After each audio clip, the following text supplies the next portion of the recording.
নমস্কার সবাইকে। আজ আরও একটি রান্নার ভিডিও নিয়ে আপনাদের সামনে হাজির হলাম। আজ রান্না করতে চলেছি দই কাতলা। চলুন রান্নাটা শুরু করা যাক। প্রথমেই মাছে আমরা নুন এবং গোলমরিচ গুঁড়ো মাখিয়ে রাখলাম। ভালো করে এপিট ওপিট করে নুন এবং গোলমরিচ গুঁড়ো মাখিয়ে রাখবো।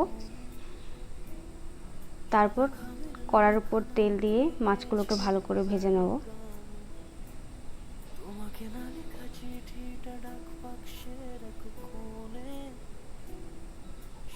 গোলমরিচ গুঁড়ো দেওয়ার জন্য মাছের একটু আলাদা ভালো ফ্লেভার আসে মাছের মধ্যে।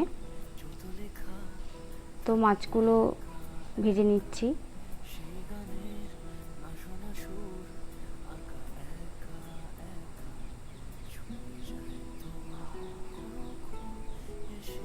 মাছগুলো ভেজে নেওয়ার পর তেলের উপর দারুচিনির কিছু টুকরো আমরা দিয়ে দেব এবং কাঁচা লঙ্কা তেলের উপর দিয়ে দেবো। এই রান্নাটি কিন্তু খুবই কম তেলে হতে চলেছে, যেহেতু আমি আমার বাড়ির জন্য রান্নাটা করছি। আমার বাড়ির সবাই একটু কম তেলই পছন্দ করে, সেই জন্য আমি কম তেলের উপর রান্না করছি। কাঁচা লঙ্কা দেওয়ার পর আমরা পেঁয়াজ বাটা দিয়ে দেব।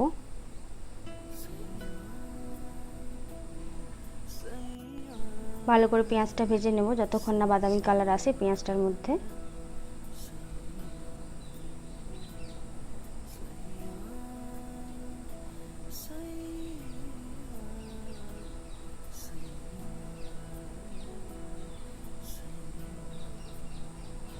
দেখতেই পাচ্ছ পেঁয়াজটা বাদামি কালার চলে এসছে।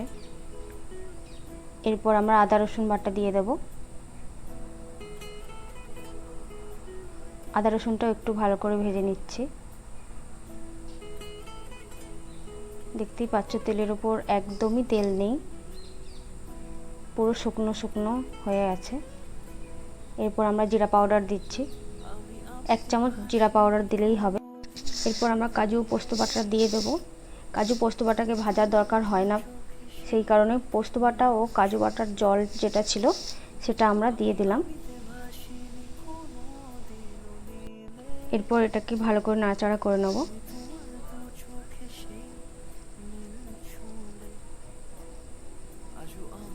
দেখতেই পাচ্ছ এটি ভালো মিক্স হয়ে গেছে। এরপর যে ফেটানো দইটা রেখেছিলাম সেটা দিয়ে দেবো। প্রায় 200 গ্রাম দই এনেছিলাম, সেটা আমি দিয়ে দিলাম। ভালো করে ফেটিয়ে রেখেছিলাম। আপনারাও ভালো করে ফেটিয়ে রাখবেন দইটা, যাতে না গড়া গড়া হয়ে যায়, কারণ রান্না করতে গেলে দই না ফেটিয়ে দিলে দইটা গোড়া গোড়া হয়ে যায়, সেজন্য আপনাকে আগেই ফেটিয়ে নিতে হবে।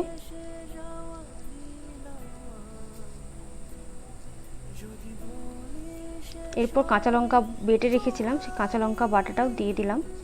আপনারা এটা আগেও দিতে পারেন, আমি সেটি যেন ভালো করে বেরিয়ে আসে সেই কারণে আমি শেষে দিলাম। আপনারা প্রথমেই দিতে পারেন এটি তেলের মধ্যে। তারপর ভালো করে মিক্স করে নেব। তেল ছেড়ে ছেড়ে এলে এরপর আমি আমার পরিমাণ মতো নুন দিলাম। জল দিয়ে এটাকে ভালো করে ফুটিয়ে নিতে হবে। ফুটিয়ে নেওয়ার পরে আমরা মাছগুলো দিয়ে দিলাম।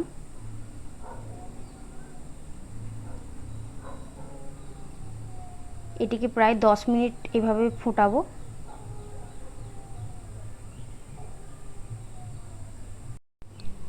ফোটানো হয়ে এলে এর মধ্যে 1 চামচ গরম মশলা গুঁড়ো দিয়ে দেবো আর 1 চামচ ঘি। 1 চামচ ঘি দিয়েই এটা রেডি হয়ে যাবে। এরপর আপনারা ভালো করে পরিবেশন করুন। খুবই সুন্দর খেতে। আমার বোন এটিকে টেস্ট করেছিল, খেয়ে খুব ভালো বলেছে। আপনি রিয়াকশন দেখে নিতে পারেন।